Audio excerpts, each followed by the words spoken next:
जो हाल है बस अड्डों का, वही तस्वीर आती है एयरपोर्ट से। चाय हो या समोसा, नहीं मिल रहा 500 रुपए के नोट से। बाटा कंपनी का जूता पहनने वाला भी आज हवाई जहाज की टिकट नहीं खरीद पा रहा है। हम सांसदों को तो फ्लाइट की रीइंबर्समेंट मिल जाती है सर, आप उस आम नागरिक का सोचिए जो इस स्काई रॉकेटिंग एयर प्राइसेस से जूझ रहा है। आपको सुबह 10 बजे दिल्ली से बंबई जाना, उस एयरलाइन से उस तारीख पे आपको एक रेट मिलता है। 2 बजे की दोपहर की टिकट लेते हैं उसी एयरलाइन पे, उसी दिन पे वो उससे दोगुनी हो जाती है। एक साधारण सी पानी की बोतल जो 20 रुपए की बाजार में मिलती है, वो एयरपोर्ट के भीतर जाकर फूड आउटलेट पे 100 रुपए की मिलती है। निर्धारित समय से 3 से 4 घंटे लेट आज जहाज चलते हैं, और खास तौर पे छोटे शहरों के जो एयरपोर्ट्स हैं, ना फ्लाइट के उड़ने के ऑप्शन है, ना अफोर्डेबल टिकट है, ना फ्लाइट सही समय पर चलती है, तो कहां उड़े, कैसे उड़े। जनता की मुश्किलें तो पल भर में मिट जाएं अगर सरकार को फुर्सत मिल जाए चुनाव या वोट से। The merits of it, please. Sri Rajav Chidda, no one else. No one else, Mani Dangi ji, no one else. No one else. Rule 110. Yes, please. Mani Shri Rajav. इस बिल पे चर्चा के माध्यम से मैं इस देश के आम हवाई यात्री का दर्द आप सबके सामने रखना चाहूंगा। सर, वादा था कि हवाई चप्पल वालों को हवाई जहाज की सैर कराई जाएगी। आलम यह है सर कि बाटा कंपनी का जूता पहनने वाला भी आज हवाई जहाज की टिकट नहीं खरीद पा रहा है। Economy class is no more economical sir. मैं आज इस सदन में बहस पे आने से पहले अपने फोन पर फ्लाइट के रेट चेक कर रहा था सर। अगर कल मुझे दिल्ली से बंबई जाना हो तो टिकट 14,000 रुपए की है, वन वे की सबसे सस्ती टिकट। दिल्ली से पटना जाना हो तो 12,000 रुपए की टिकट, दिल्ली से बैंगलोर जाना हो तो 16,000 रुपए की टिकट। और सर वो छोड़िए, संडे के दिन यानी कि परसों मैं अपने क्षेत्र पंजाब से दिल्ली आया, मोहाली एयरपोर्ट से, चंडीगढ़ एयरपोर्ट से मैंने फ्लाइट ली और दिल्ली पहुंचा। उस फ्लाइट की टिकट 14,500 रुपए की थी। हम सांसदों को तो फ्लाइट की रीइंबर्समेंट मिल जाती है सर, आप उस आम नागरिक का सोचिए जो इस स्काई रॉकेटिंग एयर प्राइसेस से जूझ रहा है। और एक और दिलचस्प चीज है, एक ही सेक्टर की, एक ही दिन की सेम एयरलाइन जो अलग अलग समय पर उड़ती है, उसके भी रेट अलग है। आपको सुबह 10 बजे दिल्ली से बंबई जाना, उस एयरलाइन से उस तारीख पे आपको एक रेट मिलता है। 2 बजे की दोपहर की टिकट लेते हैं उसी एयरलाइन पे, उसी दिन पे वो उससे दोगुनी हो जाती है। न जाने क्या लॉजिक है सर। हमें इस देश में एयर यात्रा को लग्जरी ट्रैवल नहीं बताना सर, आम ट्रैवल बनाना है, जैसे कि ट्रेन का है। और सबसे बड़ी बात सर, इस देश में जहाज में उड़ना और जहाज में उड़ के अपनी मंजिल तक पहुंचना आज भी इस देश की बहुत बड़ी आबादी के लिए एक सपना है। अगर ट्रैवल की रफ्तार बढ़ेगी तभी इस देश की रफ्तार बढ़ेगी। सर, दूसरा दर्द जो इस देश का आम आदमी रोज उससे जूझ रहा है, वो है ओवर क्राउडेड एयरपोर्ट्स। सर, आज हमारे देश के एयरपोर्ट्स बस अड्डे जैसे बन गए हैं। बस अड्डों से बदतर हालत, बदतर व्यवस्था देश के एयरपोर्ट्स पर है सर। सर, टर्मिनल 1 चले जाइए दिल्ली के, टर्मिनल 2 चले जाइए दिल्ली के, आप हालात देखिए। सिक्योरिटी लाइन से लेकर चेक इन लाइन तक लोग लाइनों में खड़े हैं, और लाइनों में खड़े हैं, और उसके बाद उनकी फ्लाइट भी इस चक्कर में मिस हो जाती है। एक मुसाफिर सही समय पर फ्लाइट नहीं पकड़ पा रहा क्योंकि वो बेचारा चेक इन और सिक्योरिटी लाइन में ही फंसा रहता है। इतने ओवर क्राउडेड एयरपोर्ट्स आज हमारे देश के बन चुके हैं। सर, आज यात्री का तीसरा दर्द, Honorable members, please let the honorable members speak. Please. Sir, बोलने दीजिए। No, honorable members, please. Honorable members. माननीय सदस्य, मेरा समय जा रहा है। Please let him speak. Sir, आज एयरपोर्ट्स पर खाना इतना महंगा है, बाजार के मुकाबले 2 गुना 3 गुना दाम है। एक साधारण सी पानी की बोतल जो 20 रुपए की बाजार में मिलती है, वो एयरपोर्ट के भीतर जाकर फूड आउटलेट पे 100 रुपए की मिलती है। आज यात्री जो इंतजार कर रहे हैं अपनी फ्लाइट का, वो पानी पीकर पेट भर रहा है कि कहीं 250 रुपए की चाय और 350 रुपए का समोसा ना खरीदना पड़ जाए। बताइए सर, एक आम आदमी एयरपोर्ट पर अपने जहाज का इंतजार करते हुए क्या एक चाय नहीं पी सकता?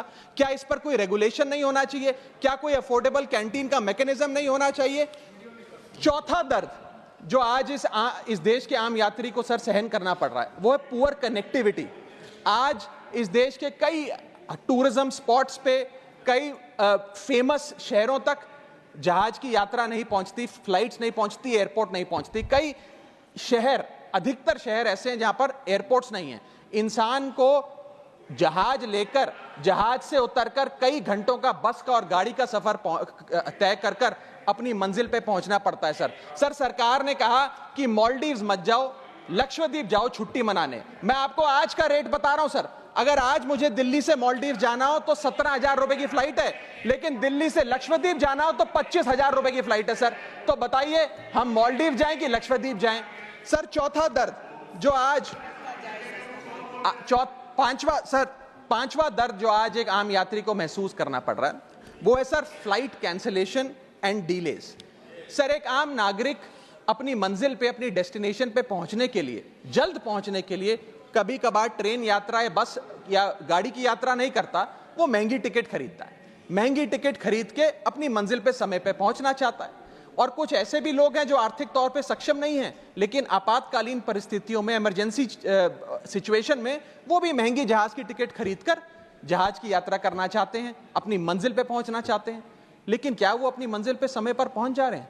निर्धारित समय से 3 से 4 घंटे लेट आज जहाज चलते हैं, और खास तौर पे छोटे शहरों के जो एयरपोर्ट्स हैं वहां पर तो मैक्सिमम डिलेज देखे गए हैं। सर 1 केजी अगर एक्सेस बैगेज हो जाए तो फ्लाइट आपसे हजारों रुपए का किराया वसूलती है, लेकिन कई घंटों के डिले के लिए क्या फ्लाइट हमें कॉम्पनसेट करती है? मैं आज माननीय मंत्री जी को कहना चाहूंगा कि कुछ ऐसा मैकेनिज्म बनाए कि हर घंटे के फ्लाइट के डिले के लिए एयरलाइन आम यात्री को कॉम्पनसेट करे, उसकी जेब में पैसा डाले। इसी के साथ साथ हर महीने एक चार्ट जारी होना चाहिए कि किस सेक्टर की कौन सी एयरलाइन ने कितने घंटे का डिले, किस सेक्टर की कौन सी एयरलाइन ने कितने घंटे का डिले यात्रियों को दिया। और इसी के साथ साथ सर छठा दर्द जो आज के भारत देश के आम यात्री को महसूस करना पड़ रहा है सर, वो है लैक ऑफ अफोर्डेबल ऑप्शंस। जो अभी मेरे साथी भी बात कर रहे थे कि इस देश में 90% एयर ट्रैवल 2 एयरलाइंस के पास है, 90% मार्केट शेयर 2 एयरलाइंस के पास है। यानी कि एक हमने कार्टेल क्रिएट कर दिया, डुओपोली क्रिएट कर दी, यानी कि वो मनचाहे दाम पे मनचाही सर्विसेज देंगे, क्योंकि कोई कंपटीशन ही नहीं है, कोई प्रतिस्पर्धा नहीं है। Point of order. I'll have to take a point of order. One second. Bharat सरकार Point of order. Yes. न जाने सर, मैं तो एयरलाइन का बोल रहा हूं तो भी पेट में दर्द हो रहा है। Point of order. Please. 238A 238A. कोई सदस्य किसी अन्य सदस्य या लोकसभा के किसी सदस्य के विरुद्ध मानहानि कारक या अपराध में फंसाने वाले स्वरूप का कोई आरोप नहीं लगाएगा, जब तक कि आरोप लगाने वाले सदस्य ने सभापति को संबंधित मंत्री को भी इसकी पूर्व सूचना न दी हो, ताकि मंत्री उत्तर दिए जाने के प्रयोजन के लिए इस विषय की जांच कर सके। Honorable member, there is no defamatory here. No defamation has been. Nasir Hussain जी ने जो बोला मैं उसके ऊपर कर रहा हूं। That of course that has been taken into consideration. एक मिनट, इनका नहीं है। मैं मुझे पूरा करने दिए सर। परंतु सभापति किसी समय किसी सदस्य को ऐसा आरोप लगाने से मना कर सकेगा यदि उसकी राय में ऐसा आरोप राज्यसभा की गरिमा को घटाने वाला हो या उस आरोप को लगाने वाले से कोई लोग इसका सिद्ध न हो। Thank you, honorable member. Thank you. Please continue. Sir इतनी विशाल जनसंख्या वाला हमारा देश है, और इतनी विशाल जनसंख्या वाले देश में मात्र 2 ही कंपनियां हमारा पूरा एविएशन सेक्टर चला रही हैं। सर सरकार लाई एक स्कीम जिसका नाम था उड़ान, जिसका फुल फॉर्म है उड़े देश का आम नागरिक। पर कैसे उड़े? ना फ्लाइट के उड़ने के ऑप्शन है, ना अफोर्डेबल टिकट है, ना फ्लाइट सही समय पर चलती है, तो कहां उड़े, कैसे उड़े? और सबसे बड़ी बात सर, जब से ये उड़ान स्कीम आई है, एक धारणा एविएशन सेक्टर में बनी हुई है कि जैसे ये स्कीम लागू हुई 2 एयरलाइन बंद हो गई, जेट एयरवेज और गो एयर, और तीसरी स्पाइस जेट बंद होने की कगार पे खड़ी है। तो अब लोग ये भी कहने लग गए हैं कि शायद उड़ान स्कीम एक बहुत बड़ा अपशगुन थी, और इसी के चलते आज हमारा देश का आम नागरिक प्लेन से वापस ट्रेन पे जा रहा है। सर मेरा 7वां दर्द बैगेज चार्जेस और बैगेज डिलेज। सर अगर आपका 1 केजी बैगेज ओवरवेट हो जाए तो हजारों रुपए एयरलाइन आपसे एक्सेस बैगेज के चार्जेस वसूल लेती है।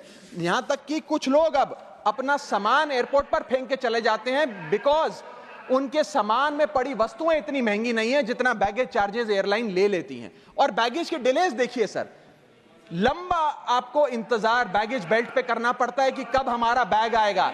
जब स्क्रीन पर देखते हैं तो स्क्रीन पर लिखा आता है Honorable baggage members, on come on the bill. Belt, Yeah. लेकिन बैगेज ऑन बेल्ट नहीं होता, सिर्फ 2-3 You can business conclude. Class You passengers can का conclude. He's बैग आता concluding. है He's concluding. और न जाने कितने मिनट Please एक आम conclude. नागरिक को Please इंतजार conclude. करना पड़ता है इस एक्सेस डिले के लिए, या माननीय इसको नीरज एक स्टैंडर्डाइज करने के लिए कोई प्रोसीजर सरकार one को more बनाना minute. चाहिए। मानिक सर मेरा चटर्जी। आठवां दर्द मैं समाप्त कर रहा हूं सर 8वां दर्द, heavy car parking charges eight airport.